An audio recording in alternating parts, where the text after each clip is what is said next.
یہ ان دنوں کی بات ہے جب میرے بھائی محمد امجد صابر کبیر والا سے آگے الہ آباد نامی بستی میں نانا ابو حکیم محمد بخش کے پاس تعلیم حاصل کرنے کے لیے گئے ہوئے تھے۔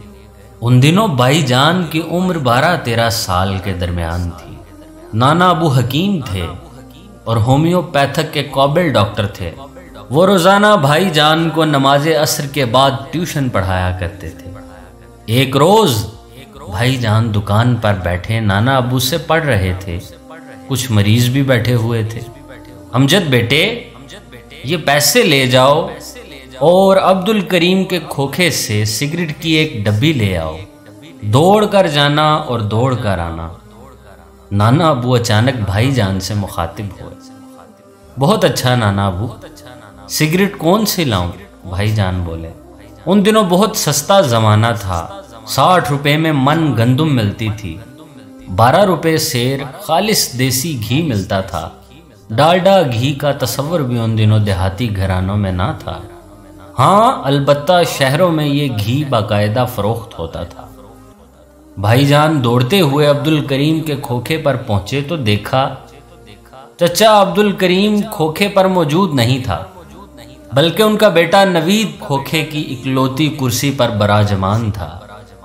نوید بھائی جان کا ہم عمر ہونے کے ساتھ ساتھ ان کا بہت اچھا دوست بھی تھا۔ اس کے علاوہ وہ کبیر والا کے اسکول میں بھی اکٹھے ایک ہی کلاس میں پڑھتے تھے۔ سناؤ امجد، کیا حال چال ہیں؟ نوید بھائی کو دیکھ کر بولا۔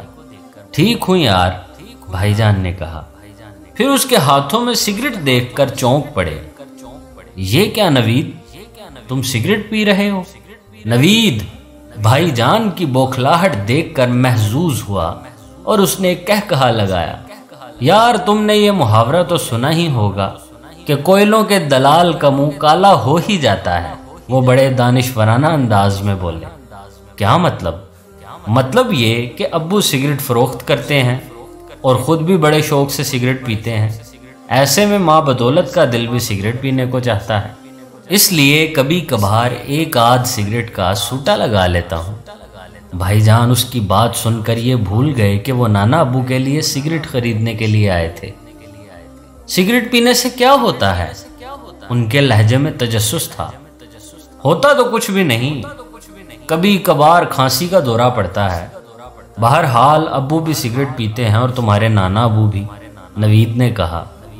نانا ابو کا نام سن کر یاد آیا کہ وہ نانا ابو کے لیے سگریٹ خریدنے آئے تھے۔ او میں تو بھول ہی گیا کہ نانا ابو نے سگریٹ منگوائے تھے۔ ایک ڈبی دے دو، بھائی جان نے جلدی سے کہا۔ اسی دوران نوید نے ایک نیا سگریٹ سلگا لیا تھا۔ اچھا یار ابھی دیتا ہوں، لو تم بھی ایک سوٹا لگا لو۔ نوید نے بھائی جان کو پیشکش کی۔ نہیں نہیں، بھائی جان بوکھلا گئے، مگر دل میں انہوں نے سوچا اگر نوید پی سکتا ہے تو وہ کیوں نہیں پی سکتے؟ نانا ابو اگر سگریٹ پی سکتے ہیں تو وہ کیوں نہیں؟ بس ڈر گئے بزدل کہیں گے۔ نوید نے بھائی جان کو چڑھایا تو وہ نیم رضامند ہو گئے۔ وہ کسی نے دیکھ لیا تو انہوں نے کمزور سا بہانہ بنایا، ادھر آؤ، یہاں تم پوری ڈبی بھی بے فکر ہو کر کھینچ سکتے ہو۔ نوید نے کھوکھے کی عقبی سمت اشارہ کیا۔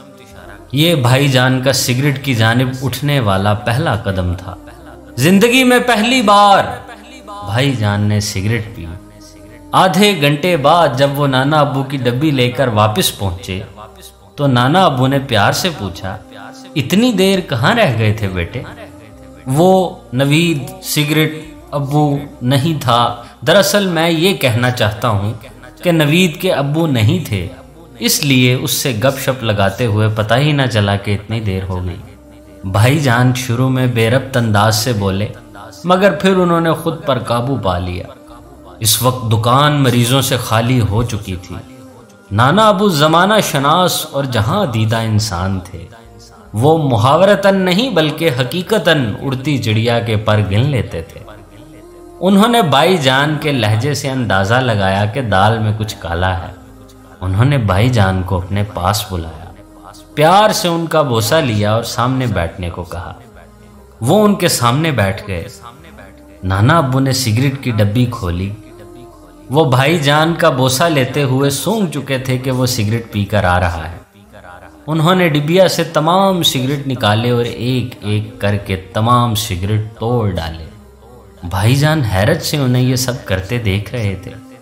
نانا ابو نے سگریٹ توڑ کر دکان سے باہر نالی میں پھینک دی اور بھائی جان سے مخاطب ہوتے ہوئے بولے، امجد بیٹے، آج تم نے پہلی مرتبہ سگریٹ پیا ہے، اس لیے میں نے آج سے سگریٹ پینا چھوڑ دیے ہیں، کیونکہ یہ عہدہ اب تم نے جو سنبھال لیا ہے۔